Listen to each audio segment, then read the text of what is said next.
Hello friends, welcome back to our channel Panghal technology. और friends, आज की इस वीडियो में हम बात करेंगे ईपीएस 95 स्कीम से रिलेटेड एक जो नोटिस जारी किया गया है पीएफ डिपार्टमेंट की तरफ से, उसके बारे में। तो जैसा कि आपको पता है कि सुप्रीम कोर्ट ने ये जजमेंट जारी किया था कि जो पेंशन है वो हायर वेजेस पे मिलेगी। अब ये क्या है, ये जजमेंट किस से रिलेटेड है और इसका क्या इफेक्ट होगा, इसके बारे में हम इस वीडियो में बात करेंगे। साथ ही साथ जो पीएफ डिपार्टमेंट ने प्रेस रिलीज जारी करके जो नोटिफिकेशन जारी किया है उसके बारे में भी हम इस वीडियो में बात करेंगे। तो सबसे पहले हम जान लेते हैं कि जो सुप्रीम कोर्ट का जजमेंट आया था वो क्या है। तो सुप्रीम कोर्ट के जजमेंट के अकॉर्डिंग, जैसे कि आपको पता होगा कि पीएफ की एक वेज सीलिंग होती है कि 15,000 पे आपका पीएफ डिडक्ट होगा, जो कि पहले 6500 पे डिडक्ट होता था। इसी तरह से पेंशन का भी यहाँ पे एक जो वेजेस है वो रहता है। लेकिन क्या है कि जैसा कि आपको पता होगा कि पीएफ आपका 15,000, कम से कम 15,000 पे कटेगा। उससे ऊपर भी आप अपना पीएफ जो है उसको कटवा सकते हैं। आपका पीएफ जमा हो सकता है 20,000, 25,000, 50,000, 60,000 तक। ऐसे ही पेंशन भी आपका हायर वेजेस पे जमा होना चाहिए, जो कि अभी तक नहीं हो रहा था। सभी को पता होगा कि अगर आपका पीएफ 15,000 से ज्यादा पे जमा हो रहा है तो भी आपका पेंशन 15,000 पे ही डिडक्ट होता है। 1,800 रुपए, 1,250 रुपए सॉरी, जो कि आपके पेंशन फंड में डिपॉजिट होता है। बट अभी सुप्रीम कोर्ट ने क्या बोला कि अगर आप पीएफ हायर वेजेस पे सबमिट कर सकते हैं तो पेंशन भी आप हायर वेजेस पे सबमिट कर सकते हैं। तो ये केस काफी टाइम से चल रहा था और अभी इसके बारे में सुप्रीम कोर्ट ने अपना जजमेंट जारी कर दिया। अभी इसमें क्या है, पीएफ डिपार्टमेंट ने यहाँ पे एक प्रेस रिलीज जारी करके एक नोटिफिकेशन जारी किया है, जिसमें उन्होंने बताया है कि कौन कौन पेंशन मेंबर्स जो हायर वेजेस पे जिनको बेनिफिट मिल सकता है वो कौन से पेंशन मेंबर्स होंगे। उसके लिए कुछ कंडीशन हैं, वो कंडीशन इसमें बताई गई हैं। तो सबसे पहले देखिए, यहाँ पे प्रेस रिलीज जारी किया गया है, Employees Provident Fund Organisation regional office.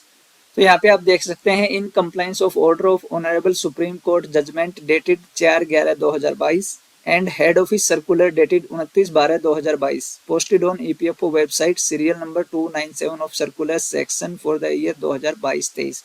यानी कि पीएफ का जो पोर्टल है उस पर भी आप सर्कुलर में देख सकते हैं। 297 नंबर का सर्कुलर है, जिसमें ये डिटेल दी गई है कि जो जजमेंट है सुप्रीम कोर्ट का उसके अकॉर्डिंग क्या क्या क्राइटेरिया होना चाहिए पेंशन हायर वेजेस पे मिलने के लिए।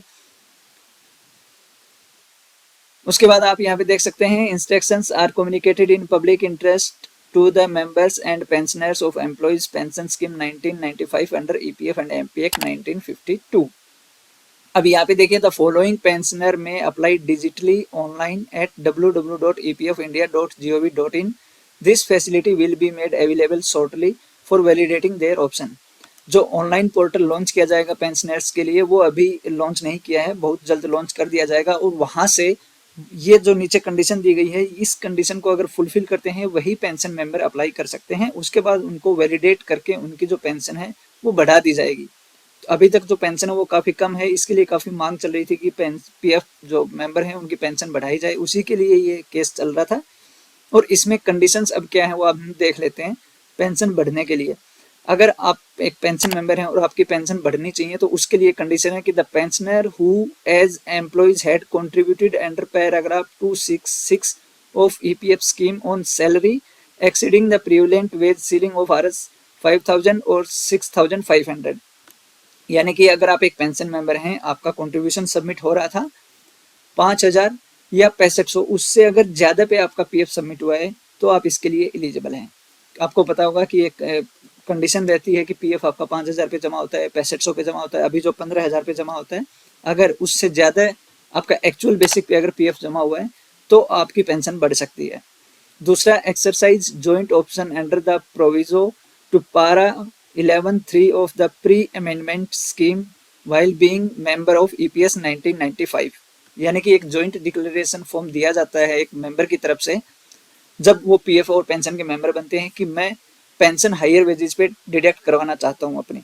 क्योंकि पेंशन आपको पता होगा कि जो वेज सीलिंग रहती है उसी पे मोस्टली सबकी डिडक्ट होती है, लेकिन आप उसको हायर वेजेस पे डिडक्ट करवा सकते हैं। तो अगर आपने वो जॉइंट डिक्लेरेशन फॉर्म दिया होगा, आपका जो पीएफ है वो हायर वेजेस पे सबमिट हुआ होगा, तो आप एलिजिबल हैं। थर्ड, यहाँ पे देखिए, their exercise of such option was declined by the PF authorities. अभी क्या कुछ केसेस ऐसे थे जिसमें पेंशन मेंबर्स ने जॉइंट डिक्लेरेशन फॉर्म दिया है ये कहते हुए कि हम पेंशन ज्यादा वेजेस पे डिडक्ट करवाना चाहते हैं, लेकिन पीएफ डिपार्टमेंट ने उसको डिक्लाइन कर दिया। ऐसे काफी केसेस हैं कि जो मेंबर्स हैं उन्होंने जॉइंट डिक्लेरेशन फॉर्म दिया कंपनी से साइन स्टैंप करवा के, बट फिर भी पीएफ डिपार्टमेंट ने उसको एक्सेप्ट नहीं किया। The way such pensioner would apply to the concerned regional office is as follows। तो ऐसे पेंशनर कंडीशन क्या क्या हुई कि उनका पीएफ जो है वो हायर वेजेज पे होना चाहिए, जो वेज सीलिंग है उससे ज़्यादा पे पीएफ सबमिट होना चाहिए, पेंशन ज़्यादा वेजेज पे डिडक्ट करने के लिए उन्होंने ज्वाइंट डिक्लेरेशन फॉर्म दिया होना चाहिए, या फिर अगर उन्होंने ज्वाइंट डिक्लेरेशन फॉर्म दिया है पीएफ डिपार्टमेंट में और अगर पीएफ डिपार्टमेंट ने उसको रिजेक्ट किया है तो उसका प्रूफ होना चाहिए उनके पास कि मेरा जो ज्वाइंट डिक्लेरेशन फॉर्म था वो पीएफ डिपार्टमेंट ने रिजेक्ट कर दिया।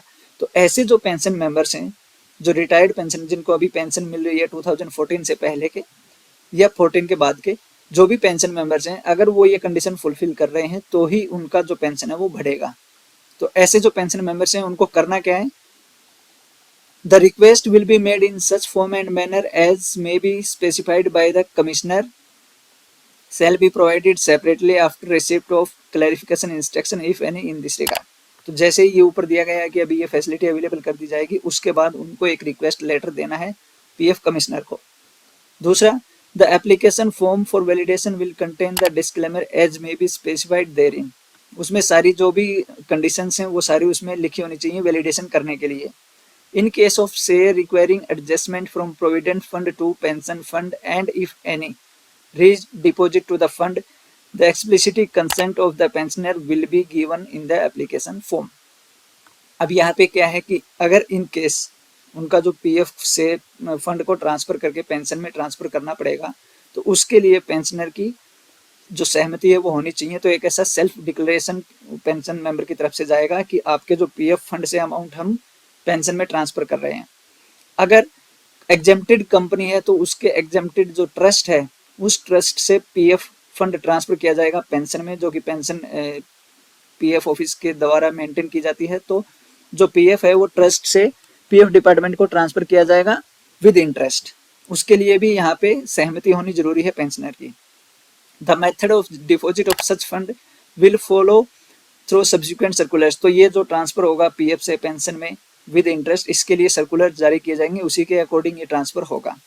उसके बाद इसके साथ में आपको अटैच करना है proof of joint option under para 26(6) of the EPF scheme as well as option under the provision erstwhile para 13 EPS 1995 duly verified by the employer. यानी कि आपको दोबारा से एक जॉइंट डिक्लेरेशन फॉर्म देना है पीएफ और पेंशन के लिए एम्प्लॉयर से वेरीफाई करवा के। Proof of remittance in provident fund as well as pension fund on higher wages. वही कि जो आपका पीएफ सबमिट हुआ है, पेंशन सबमिट हुआ है हायर वेजेज पे, उसका प्रूफ आपको यहाँ पे देना है। उसके बाद रिटर्न रिफ्यूजल ऑफ एपीएफसी और any other higher authority of EPFO to such request remittance. और अगर आपने ऐसी कोई रिक्वेस्ट दी है पीएफ डिपार्टमेंट को और पीएफ डिपार्टमेंट ने उसको रिजेक्ट किया है तो उसका प्रूफ भी आपको इसके साथ में अटैच करना है। तो सिंपली अगर आपकी पेंशन बढ़ेगी उसके लिए सिर्फ 3 ही कंडीशन है। फर्स्ट कि आपका जो पीएफ है वो हायर वेजेज पे होना चाहिए, आपकी जो पेंशन है वो हायर वेजेज पे होनी चाहिए। अगर आपने पेंशन हायर वेजेज पे डिडक्ट करने के लिए लेटर दिया था पीएफ डिपार्टमेंट को और अगर पीएफ डिपार्टमेंट ने उसको रिजेक्ट किया तो उसका प्रूफ होना चाहिए। तो ये 3 कंडीशन है जो फुलफिल आपको करनी है। जब ये तीनों कंडीशन आप फुलफिल कर लेते हैं उसके बाद पीएफ डिपार्टमेंट का जो नया पोर्टल आएगा उसमें आप अपनी डिटेल्स डाल के और उसको वैलिडेट किया जाएगा। वैलिडेशन होने के बाद में अगर आपकी जो पेंशन है वो हायर वेजेज पे आपको मिलेगी, इन केस अगर आपका कोई पीएफ फंड से पेंशन में ट्रांसफर करना पड़ेगा, अगर आपकी कंपनी ट्रस्ट थी तो उसके जो प्रोविडेंट फंड से पेंशन में ट्रांसफर करना पड़ेगा, उसके लिए आपकी सहमति होनी जरूरी है। और आपको इसके साथ में सारे डॉक्यूमेंट लगाने हैं। प्रूफ ऑफ रिमिटेंस की आपका जो पीएफ और जो पेंशन है हायर वेजेज पे सबमिट हुई। अगर आपने डिक्लेरेशन फॉर्म दिया है पीएफ डिपार्टमेंट को और पीएफ डिपार्टमेंट ने उसको रिजेक्ट किया है तो वो भी आपको इसके साथ में अटैच करना है।